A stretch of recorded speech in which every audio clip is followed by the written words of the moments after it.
There's a moment after something ends where the room feels larger than it did before. Not emptier, just wider. The air doesn't rush in. It doesn't collapse either. It hangs. You notice the quiet first. Not peaceful. Just quiet enough to feel strange against your skin. Your body doesn't react the way it's supposed to. There's no relief yet. No sadness you can hold on to. Just a stillness that feels almost wrong. It's unsettling because nothing hurts the way it used to. And that absence has weight. Most people expect grief to announce itself, to knock, to make noise. But this doesn't knock. It waits. There's a calm that shows up without asking permission. A calm that doesn't feel earned. A calm that makes you suspicious of yourself. You might even wonder if something inside you shut down, if you missed a step, if you're avoiding something important. But that's not the part most people notice. What's quieter is how your body stops leaning forward, how your shoulders don't brace as much, how your breath drops lower without effort. You don't feel lighter yet, just less pulled, and that's confusing because letting someone go is supposed to hurt loudly. It's supposed to break you open. It's supposed to leave a mess you can point to. This doesn't. It leaves space. And space can feel threatening when you're used to carrying weight. There's a strange guilt that creeps in, not because you don't care, but because you don't feel shattered. You replay conversations in your head, waiting for the ache to arrive. You check your chest for tightness, your stomach for knots. They don't show up the same way. There's something quieter happening underneath. Kind of emotional silence that doesn't beg for attention. It doesn't need to be witnessed. It simply exists. You may find yourself going through the day without narrating everything internally. Not rehearsing what you'd say, not preparing for the next emotional turn. That absence is subtle, but it's there. And it's unsettling because it feels unfamiliar. You're not distracted. You're not numb.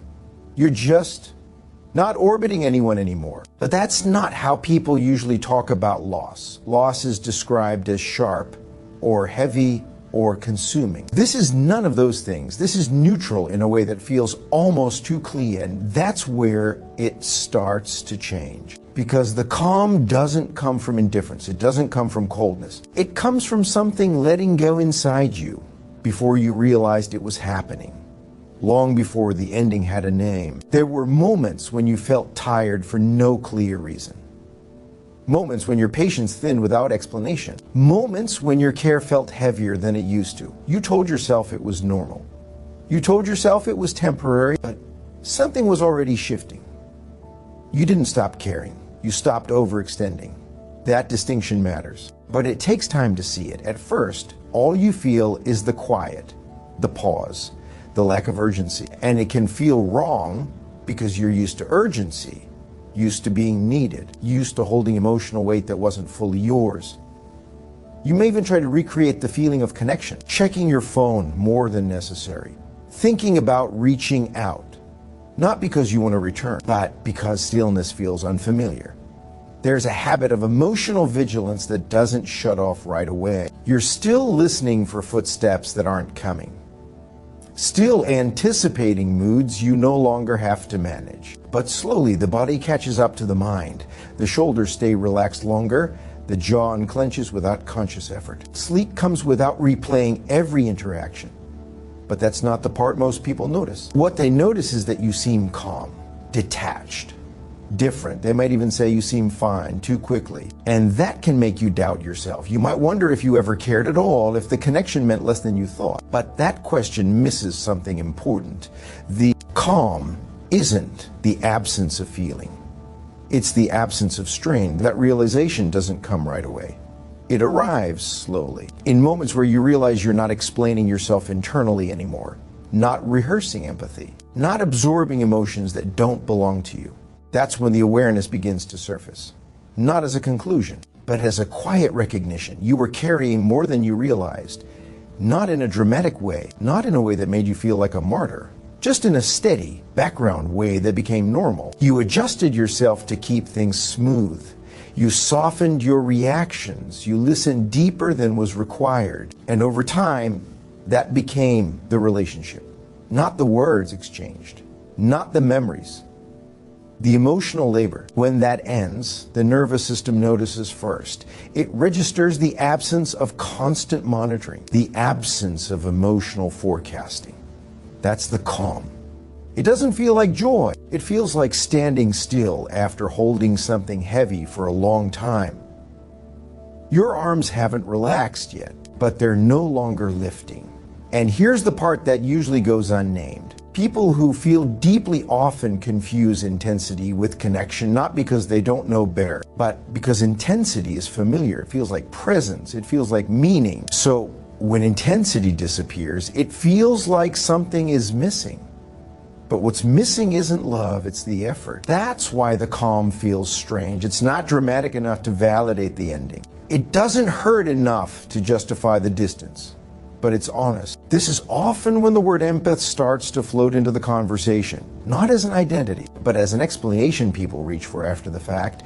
But the truth sits somewhere quieter than that label. You didn't lose yourself. You stopped stretching yourself, and the body responds with stillness, not celebration. Not relief, just stillness. There's a moment when you realize you're no longer waiting for emotional weather to change.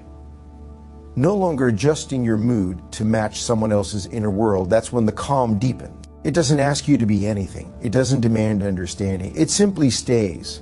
And at first, that can feel lonely. Not because you want the person back, but because your emotional energy no longer has a destination. It used to flow outward constantly. Now, it circles back. That takes time to get used to.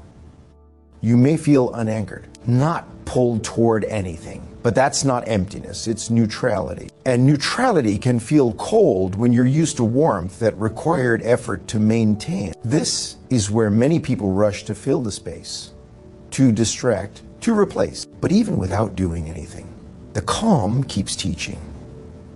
It shows you how much of your inner life was spent attuning outward, how little was left unobserved. You begin to notice your own rhythms again, your own pace. Not dramatically, just quietly. There's less explaining, less justifying. You don't need to be understood in the same urgent way, and that's not because you've closed off. It's because you're no longer performing connection. The calm doesn't mean the bond was meaningless. It means it reached its natural end, long before the final moment. Your system already processed the loss in small increments, in pauses, in fatigue, in emotional distance that crept in unnoticed. So when the ending arrived, there wasn't much left to collapse. That's why the calm feels disproportionate. It's delayed processing catching up.